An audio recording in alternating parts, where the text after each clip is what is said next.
And of course, since part 6 fans really responded well, they had to do part 7. And again, such shitty artwork. I mean, I'll look at this shit.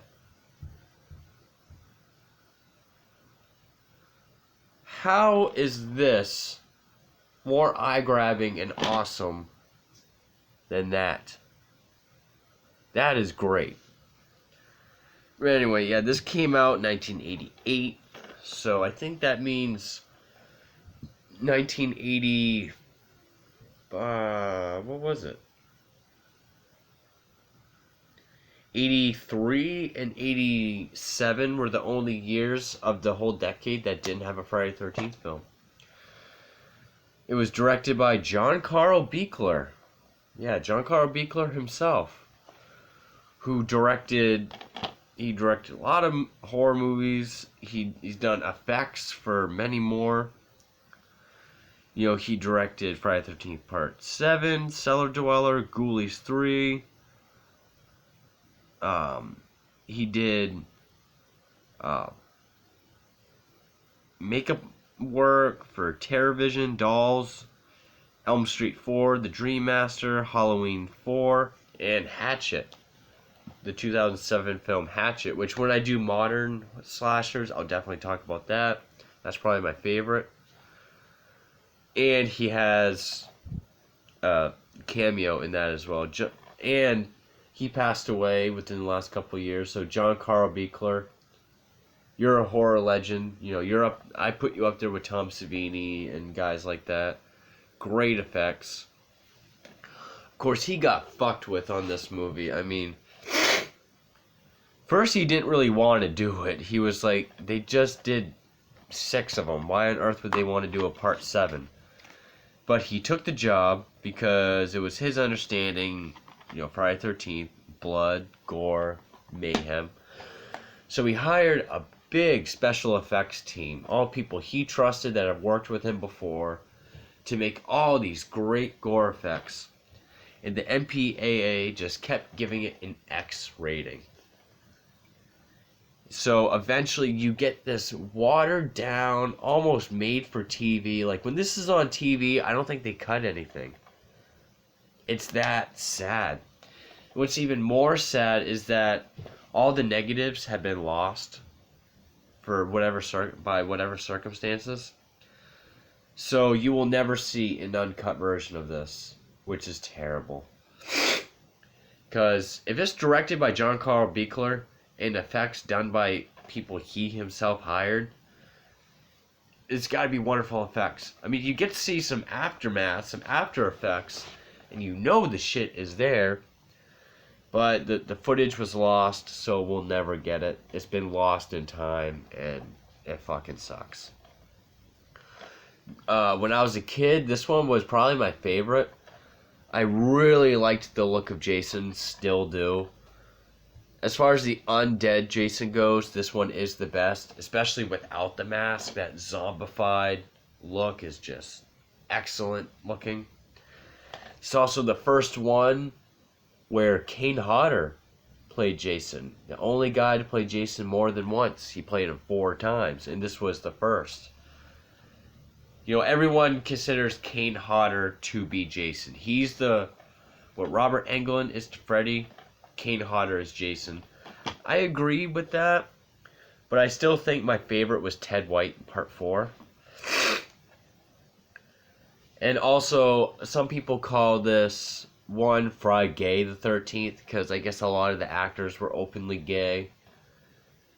Which I didn't even hear that until I saw Camp Crystal Lake Memories, the documentary. I mostly heard it be nicknamed Jason versus Carrie because of the whole telekinesis part of it. Yeah, the only way you can make this the original cover is if you take out the insert, whoops, and you do that. That's unfortunate.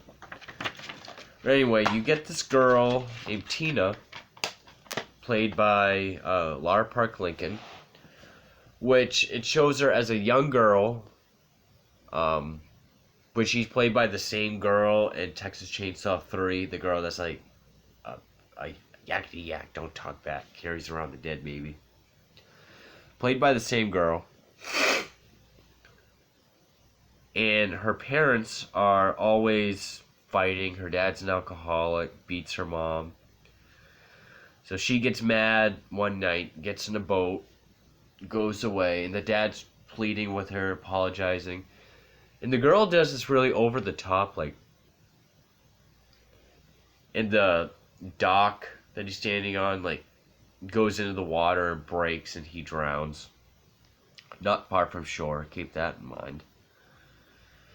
So it's years later, and also, when she's a young girl, she's in the house, there's a calendar, it says Friday the 13th of, like, 1980. Like, the timeline for this movie, for this series, is a whole video in and of itself. Because all the years that pass, and when people tell the story, and dates that you see, just doesn't make sense. So, years go by, she's an adult.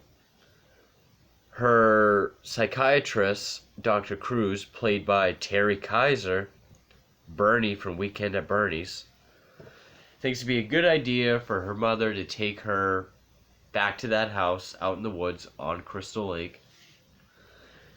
Just because she's telekinetic. I should have mentioned that when I was talking about that. That's also why people call it Jason versus Carrie. That's what I was getting at. I gotta structure myself better, I'm sorry.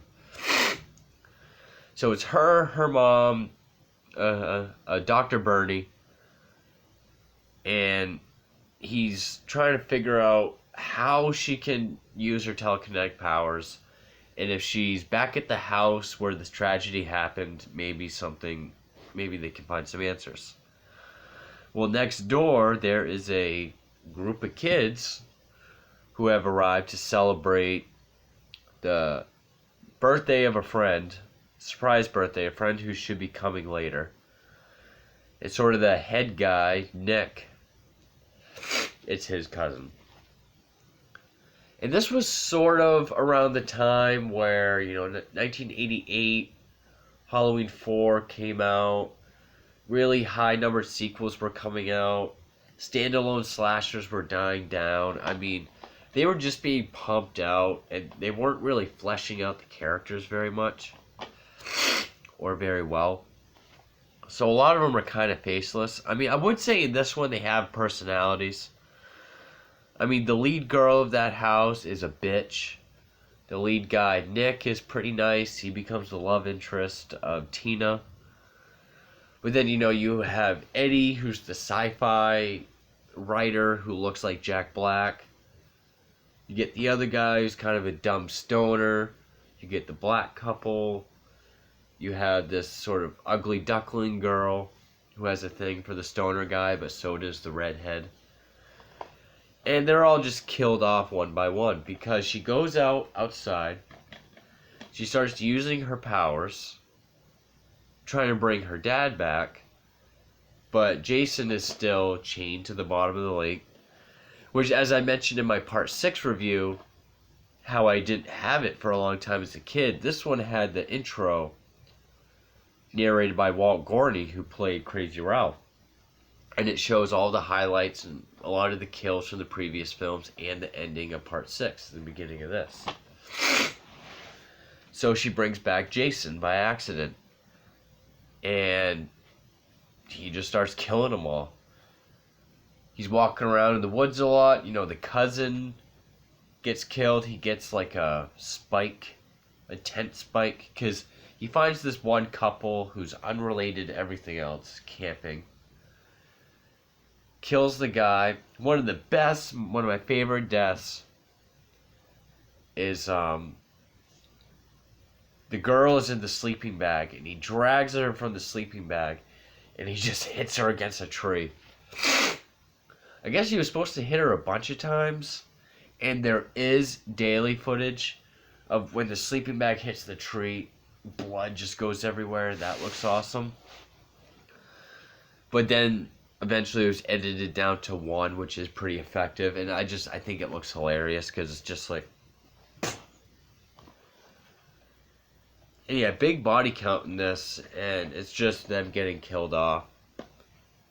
And unfortunately, a lot of the deaths are just off screen, or it's like right as it's about to happen, it cuts. Like this one kid has a girlfriend. She's going skinny dipping, and when he's getting undressed, and Jason comes at him, he's like crawling away. Right as the machete gets about here, it cuts. Then later on, we see him with a big gash in his face. His girlfriend just gets pulled under the water. The black couple, they're having sex in the van. The van shakes. The boyfriend thinks he hears something. Jason grabs him by the head, and you hear some crunching as his head gets smaller, but not much. And then the girlfriend gets a party horn in the eye. The redhead gets thrown out of a window. Not like in part 4. Like in not nearly as cool as part 4. He's in the bedroom, he just throws her. But when she... a nice stunt of her, or the stunt man, it's a guy flailing through the air. But when she lands, it looks like she just fell. The ugly duckling sort of has a long scene where she pretties herself up for the stoner. But she goes way out in the woods to find him, which doesn't make sense. And she's in a shed, and she sees Jason. So she keeps digging under the shed to get through. Jason sees her, so she crawls back inside. And he just reaches through and just grabs her and gives her a machete. And you know, some of the kids are kind of mean to Tina. Nick invites her over to the party. And especially the Melissa girl, the blonde bitch, who I guess was really nice in real life, and she passed away a few years ago, which is unfortunate. Found out she was in a mental hospital, and they all make fun of her. She sees the spike outside, but it was planted by her doctor, because her doctor just keeps saying everything's in her head, and he's videotaping their sessions. He's just trying to exploit her, so he's an asshole. You find that out even later on when him and her mom go out in the woods to find Tina. Jason comes, and he just grabs her mom as like a human shield. But there's this cool weapon Jason uses. It's like a long weed whacker with like a radial saw on it. I've never seen one of those. Jason gives him that to the gut. Melissa gets a great death. Because she's over at Tina's house for some reason. And Jason knocks on the... She goes to open... I almost said knocks on the door. Jason doesn't fucking knock. She goes to leave and Jason's standing there. He doesn't just give her an axe to the head. He then throws her and like a ragdoll flies over this like table into the corner. So yeah, it's unfortunate a lot of the gore got cut out, but there's still plenty of deaths, and a lot of them, yeah, it seems watered down. But when you get ones like Melissa's death and some of the other ones, the sleeping bag, it looks really great. This is the longest you see Jason without his mask, because Tina uses her telekinesis. Yeah, sometimes it's overacting, like a lot of... Like, she does that, and Jason's like, because she's tightening his mask, and you see him from behind. Like, this white, like, pimple pussy liquid's coming out. When he turns around, the mask splits open, and you see his face, and, like, he's like a brown zombie, and his mouth's all gnarled. His eye socket bone is exposed. Tina fucks him up. Like, he chases him up the stairs first before the mask comes off. She has this lightning bolt. You see, come down, hit him in the face, and you hear Jason moan. He's like, oh. He falls backwards through the stairs. But then he comes out, and that's when he grabs Nick, and then she squeezes his head.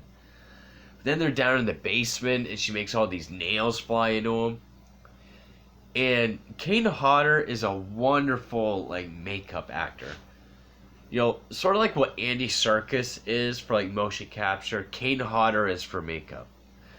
Because he really emotes what Jason's feeling. Like, he pulls a nail out of his head. He's like... And, like, she has this gas can spray gas all over him. And then the furnace opens. And he sort of does this, like getting really angry. And, like, really moving his jaw a lot. Does a great job. Burns him. Blows the house up. And again, the ending I have a problem with, like a lot of people do. Because they're on the dock, and she uses her powers to finally bring her dad back. Now, Jason's all zombified. Her dad has been down under there for about 10 years, I'd say. Which doesn't make any sense, because when he drowns in probably shoulder deep water. They never retrieve the body. But when he comes up, he's just covered in mud. Just has a little bit of mud on him. And he just, like, grabs Jason with... Like, he's in chains for some reason. I guess kind of like Jacob Marley. He just grabs... Well, oh no, Jason still has chains around him. He just grabs Jason and pulls him under. Doesn't really make any sense. And then... You know, Tina and Nick are taken away by ambulance. It's the end of the movie. I'm probably leaving out some deaths or some aspects of the film. It's been a long time since I've seen it. But, you know, they really were looking for other ideas. You know, like a telekinetic girl going against Jason. It is sort of left field where, but then again, he's a zombie. He's risen from the dead for whatever reason, so I can't really fault it for that. But, you know, by this time, they were letting the love interest live. The music's pretty cool. Like, I love the opening credits music, the... Dun, dun, dun, dun, dun, dun. That's awesome. Yeah, not much more to say other than that. Like, yeah, some of the characters are fun. It was cool to see the guy, Bernie from Weekend at Bernie's, actually move and talk and do stuff. Tina was a girl you sympathize for because she's constantly crying and in distress.